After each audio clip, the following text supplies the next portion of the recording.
All right, welcome. This is DB Talking Now, DB Talking Birds, DB Talking Philadelphia Eagles. It looks like we're going to go ahead and get to see some Jordan Howard this week against the Green Bay Packers at 2:25 Mountain Standard Time tomorrow on Sunday.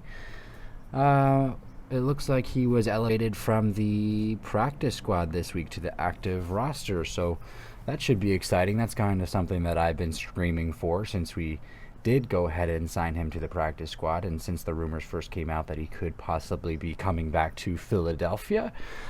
I think it's awesome because having a power runner in the backfield just adds a completely different element to your offense. I know it's one player, but it really does change quite a bit. Anytime that you can hit the defense in the mouth, it's going to bring an extra layer of big boy mentality and certainly take a lot more pressure off the quarterback. The key, though, to this news is we have to use him because he is active on game day. We have to use him. I do not want another Elijah Holyfield situation 2 weeks ago where we activated Elijah Holyfield to the active game day roster and did not use him whatsoever. So I would love to see Jordan Howard get some carries against the Green Bay Packers tomorrow. That would be absolutely phenomenal. See what he can still bring to the table. I still think he has a lot of juice left. He's not that old. He's only 25, 26. I believe he's 26. But before the Dolphins released him and he became available for us to pick him back up, he had a pretty good couple games filling in for the starter who did go down. So I'm excited to see Jordan Howard. Another thing I want to go ahead and get into, it does look like Carson Wentz did address the team again, saying that he's been bad and he needs to be better and it falls on him. Now, we all know this. Carson Wentz, you've been bad. We know that you've been taking the blame, and we know that you've been saying that you need to be better. You are not wrong in all those things that you've been saying. I think the really cool thing out of this story here is that Brandon Graham and Fletcher Cox, probably the two of the most important leaders on our defense, continue to back Carson Wentz and continue to be strong, healthy supporters of the Philadelphia Eagles starting quarterback. I absolutely love that. And to back up that point, 2 weeks ago on the ride home back on the bus from playing the Cleveland Browns, Fletcher Cox went and spoke to Carson, and there were reports of this saying, "Hey, we have your back. So don't, pretty much no sweat. Don't sweat. We have your back. You're our guy." And that was absolutely phenomenal to hear at that time. And Brandon Graham pretty much just echoed the same sentiments this week when Carson stood up in front of the team again, saying he knows he's been bad, and for him to take accountability like that is absolutely awesome. Obviously, I'm paraphrasing here. And then Doug Peterson came out and talked about it in a press conference, saying anytime that a player does that, it shows great growth, and I'm really proud of Carson for doing that. Now, that is all fine and good, and absolutely love to hear that. But where are the other players? Where are the coaches? Where is any of the other staff or personnel stepping up in front of the team saying, we've been bad, we're taking accountability, we need to be better? Because everyone's been bad. Not just Carson. Everyone. It is not just Carson's fault, and this is exactly what I'm talking about. This is exactly what I am talking about.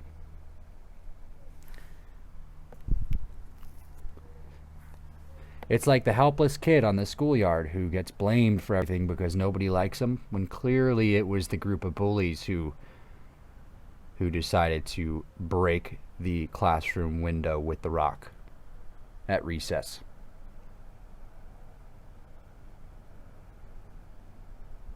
Not the helpless kid's fault, but the group bullies. Now, obviously, it's a bit of a drastic analogy, but you get my drift. You get my drift. Carson's taking accountability. Carson is taking accountability. Despite how bad he has been, despite everything that he's been through, despite the war that he continues to fight week in, week out, with the amount of hits and sacks that he's taken, and the pressure that he continues to absolve from the media about Jalen Hurts. How can you not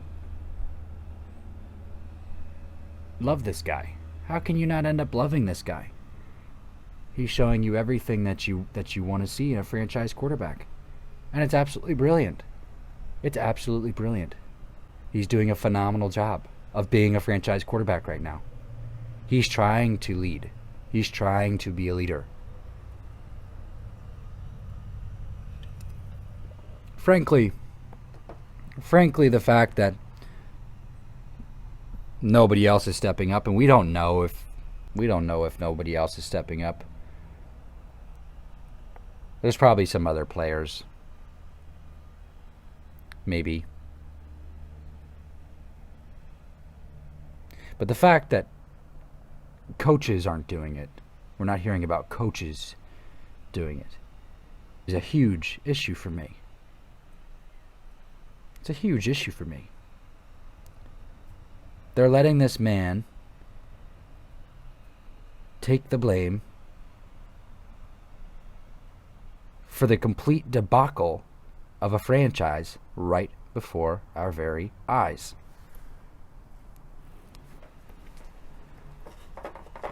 And this is why we need Jeffrey Lurie to continue to step in.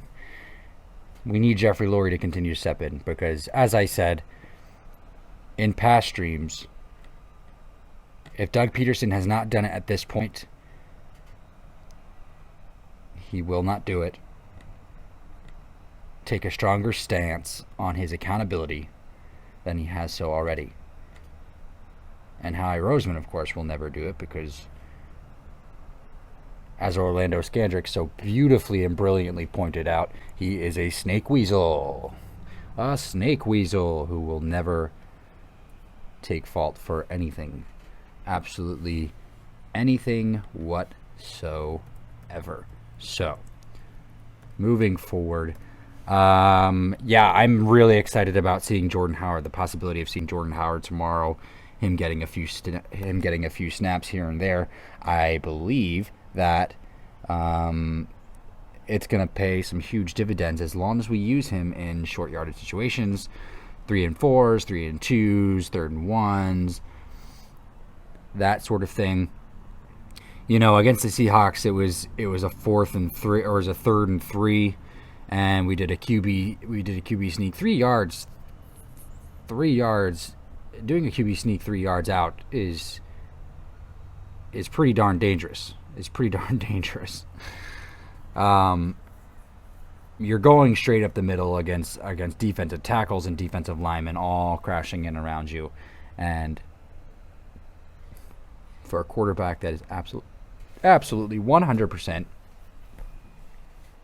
worst case scenario that you want. It should not come to that.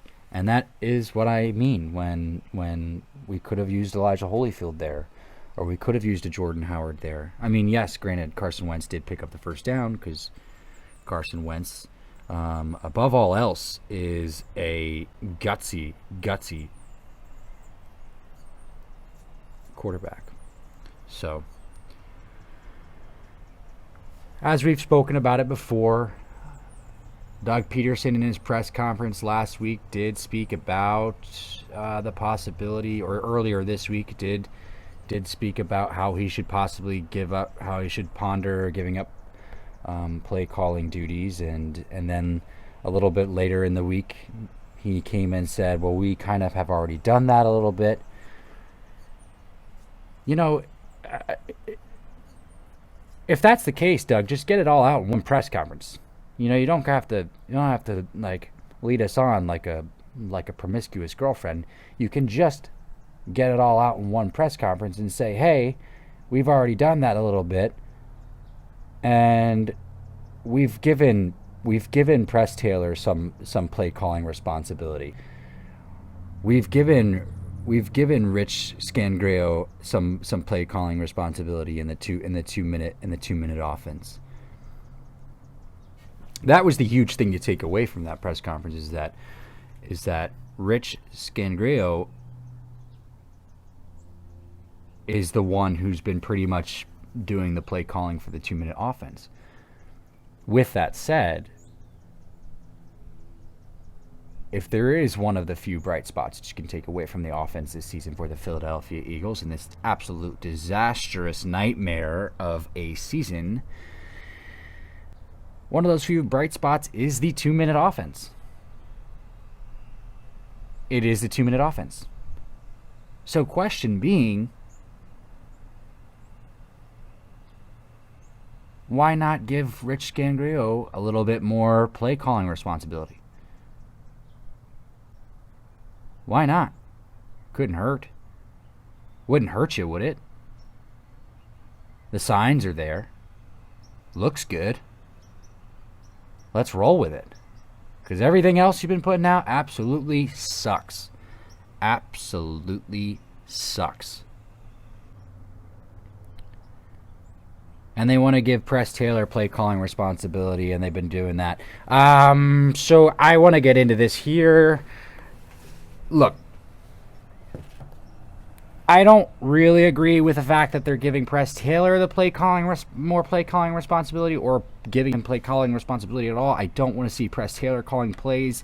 I do understand this, however, that Press Taylor is a bright, young, up-and-coming mind that they certainly do love. So I get it. His resume is a projection of a coach who is on rapid rise, and they seem to really love him. My counter to this is, why not Deuce Staley? Why not Deuce Staley? He's been with the organization a lot longer. He has a better sense of what a successful offense looks like. He interviewed for the offensive coordinator job a year ago when they were also interviewing Mike Groh.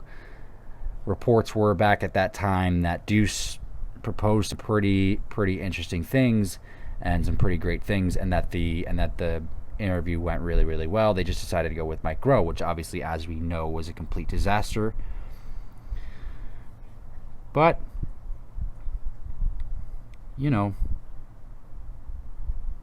this staff continues to make bogus, mysterious moves that make absolutely no sense. So I question myself on that. Why am I absolutely shocked? Why am I surprised? I guess I shouldn't be, right?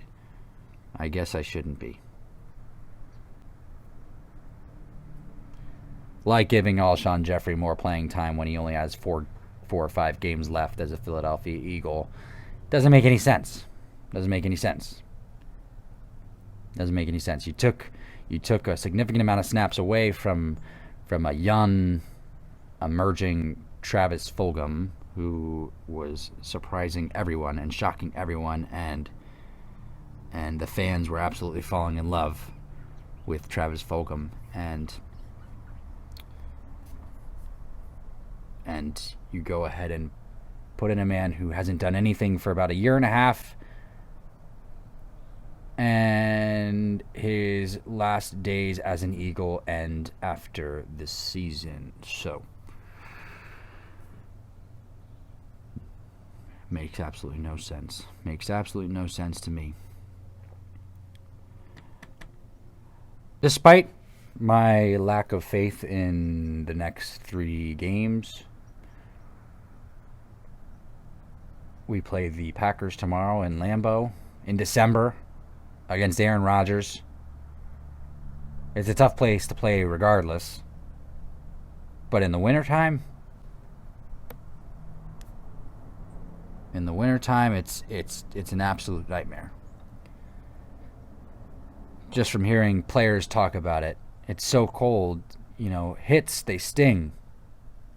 They sting. They don't hurt first. They sting first.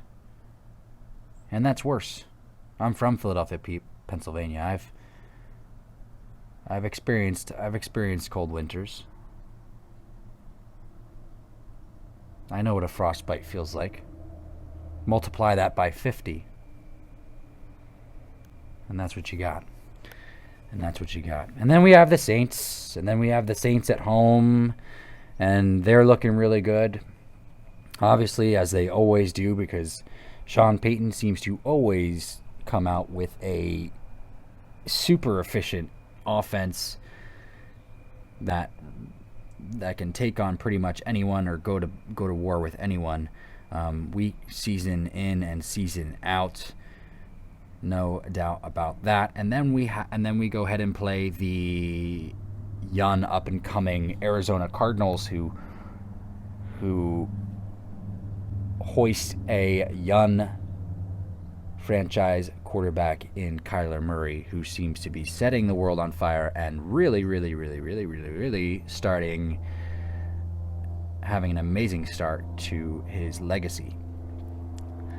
So those are three really tough matchups that we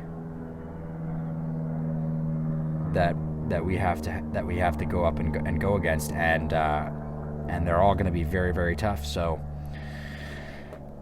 I will say this, and this is kind of like what I said last week going into the Seattle game. There is a little bit of mystery as to what we're going to see from this offense. Now, obviously, last week, the reason for that was because of the many reports of Jalen Hurts getting increased snaps and splitting first-team reps throughout the week in practice with Carson Wentz. And so us as fans thought we were going to see more of Jalen Hurts. We did not. We saw 2 snaps from Jalen Hurts. But now this week, it's public knowledge that we're most likely going to see a different play caller, or have a different play caller against the Green Bay Packers. To me, that's more exciting than the Jalen Hurts thing. One, I'm a 100% Carson supporter. I'll continue to say that week in and week out until my face turns blue, because Carson is still the guy. Carson is still the best decision moving forward.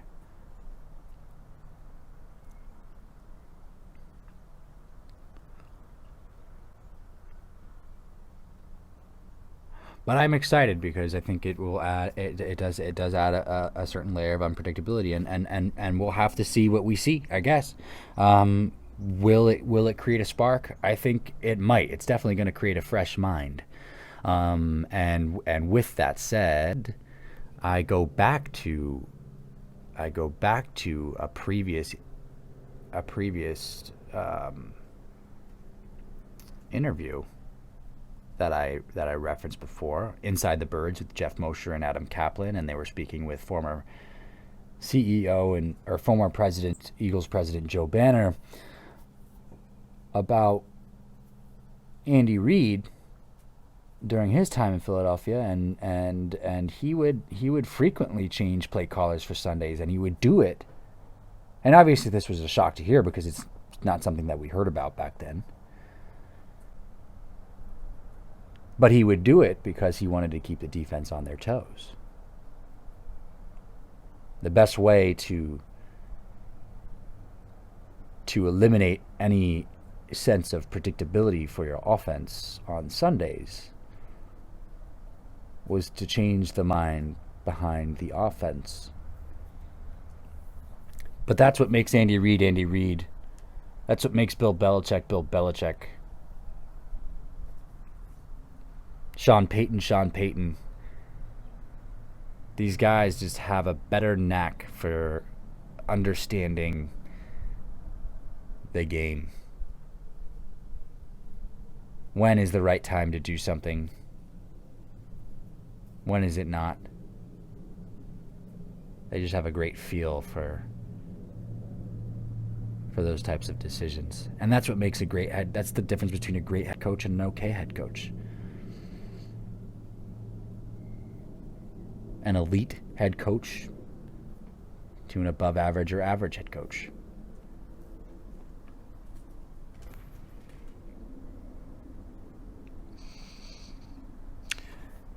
Now, with the news of Press Taylor possibly being the one who is getting the play calling responsibility increase,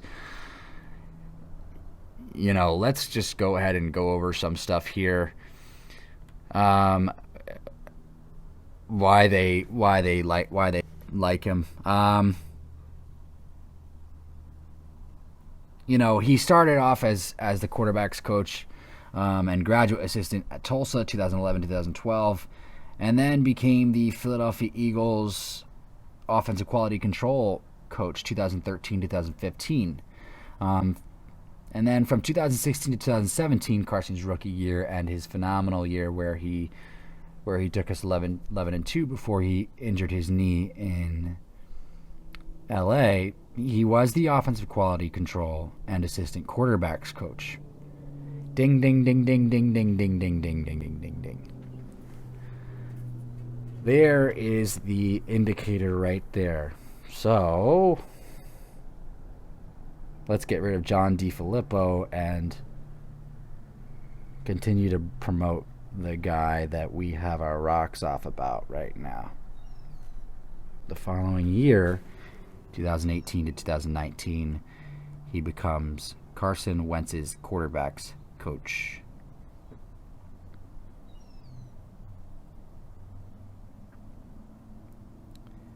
And then this year, he is a passing game coordinator and quarterbacks coach. Well, the passing game sucks, and our quarterback is struggling. So he's already the passing game coordinator, and you want to give this guy play calling responsibility? Once again, this staff continues to make mysterious, bogus decisions that us as fans can't justify, because us as fans have made the suggestions. The media has made suggestions.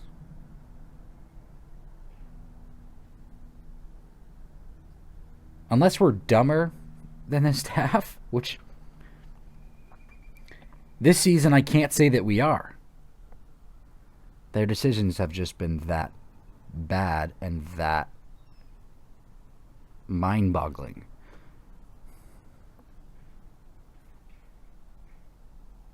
But, hey, what are we going to do? What are we going to do? I guess we're going to just have to see what happens. My hope is that it's more of Rich Scandrio getting play calling responsibility, because he is a decent coach. He is a decent coach. He's not a 32-year-old Pee Wee Herman. Not everybody can be Sean McVay. Not everybody can be Cliff Kingsbury. Not everybody can be Matt LaFleur. It's Howie Roseman thinking he's being smarter than everybody else. And he's not. He's proving to be dumber than everyone else.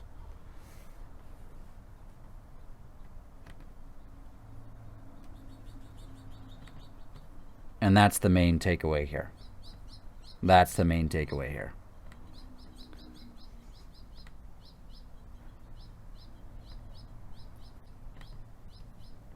I'll brush on some reports about possible offensive coordinator candidates that have been floating around for the offseason when it comes up, or if Jeffrey Lurie wants to decide to escalate the process before the season ends. This one in particular will have to come after the season, but offense coordinator for the Chiefs, he's not going to leave his duties of being an offense coordinator for the Chiefs to be an offense coordinator for the Philadelphia Eagles. That makes absolutely no sense. The one thing I did want to go ahead and bring up that I thought is interesting is in 2016, Carson Wentz's rookie year, we had Greg Lewis as our wide receivers coach, and guess who is the wide receivers coach, who's been the wide receivers coach since after that season when we let him go, is Greg Lewis in Kansas City. We all know Greg Lewis. Greg Lewis was a mediocre wide receiver here in Philadelphia during the time of Donovan McNabb. But he seems like he's doing a decent job in Kansas City for the wide receivers.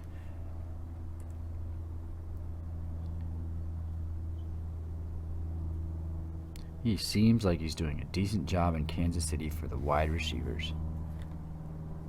Now, I don't want to take anything away from Mike Groh because that's exactly who we hired to be our wide receivers coach in 2017. And Nelson Aguilar had his best year. Alshon Jeffrey had his best year. We had great Matt Collins as a rookie, did some great things. But was Mike Groh strictly a hiring for Alshon Jeffrey? Who can say? Who can say?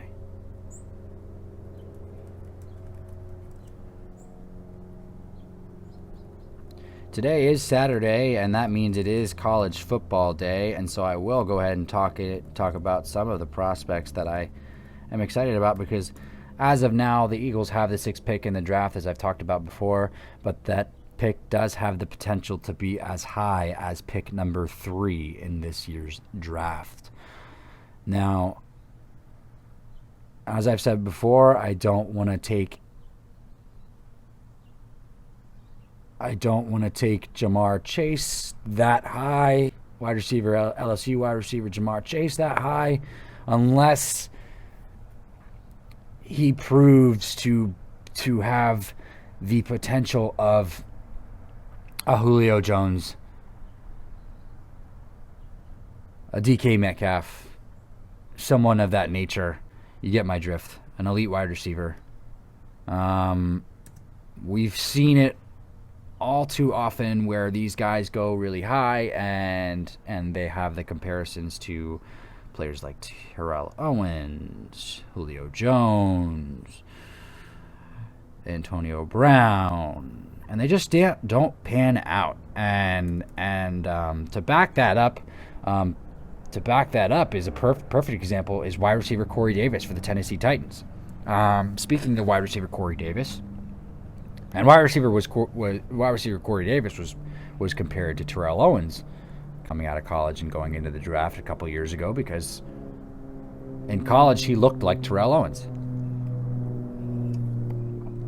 I bring him up specifically because he is a free agent after the season, and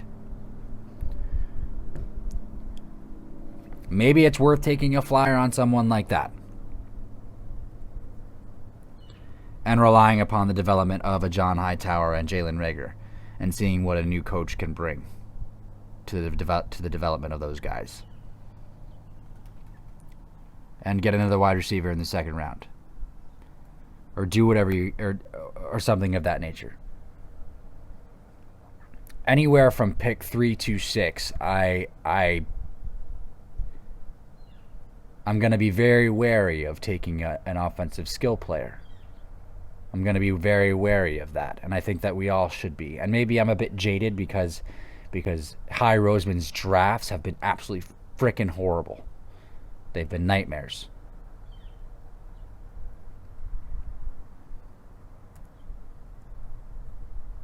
And since Jeremy Maclin, with the exception of Miles Sanders, I can't say there's been one skill player that we've drafted within the first 3 rounds that I'm stoked about. That I'm absolutely stoked about.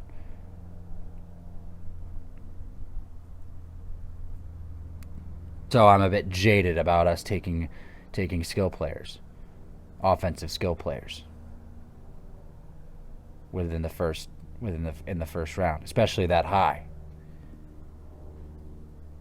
And I'll say it again, especially knowing what we know at this point, Howie Roseman is still the personnel guy. So there it is.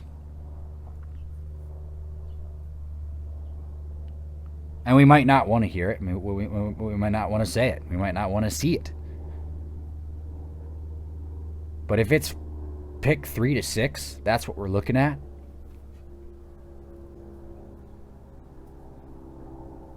And now that pick can change. It can go above 6. Depends on what the Eagles do. And we've seen this team make miracles happen before.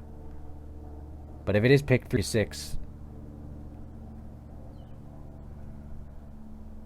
usually there are some stud defensive linemen in that category there. In that range. In that doodad. Along that line.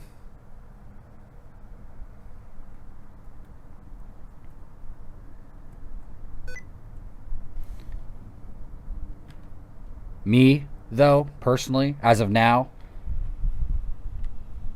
as the days grow old, I am still on the Micah Parsons train. I want Micah Parsons badly on this team, personally.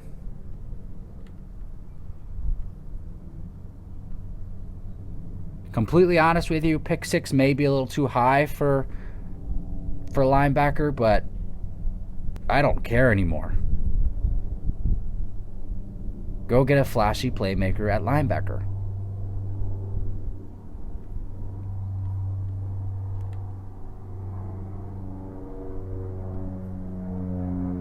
Or get a stud defensive tackle. Because Fletcher Cox is not Fletcher Cox anymore. He had a great game last week. Yes, he did. He had a great game last week. But he's not Fletcher Cox anymore. Brandon Graham's getting old. These are things we're going to have to think about.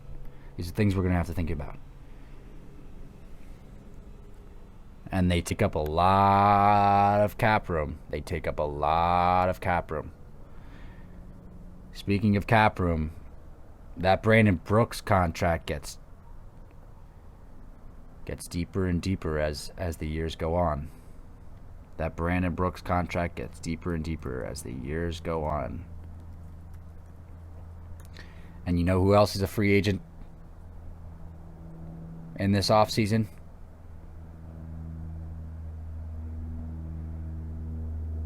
Joe Thuney. Guard Joe Thuney. Someone who was supposed to be traded at the trade deadline. Great guard for New England, but the young guy that they have there, there is playing really, really well, and it seems Bill Belichick really likes the younger guys. So I doubt that they will be re-signing him.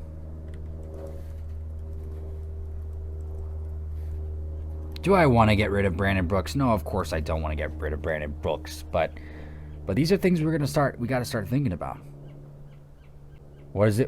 How much is it going to hurt us to relieve ourselves of these contracts?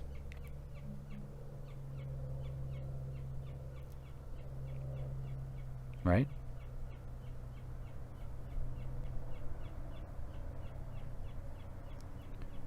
Well, hey, with that said, this is DB talking now, DB talking Birds, DB talking Philadelphia Eagles. we will have more to get into later in the day, and then also tomorrow before the game, and I am excited to get into it, as well as excited to see a little bit of Jordan Howard tomorrow if they decide to use him and not put up a doozy. So, have a beautiful day, everyone. Enjoy some good college football. Do your homework. Talk to me about some prospects that you like when we do the next live stream. Go Birds.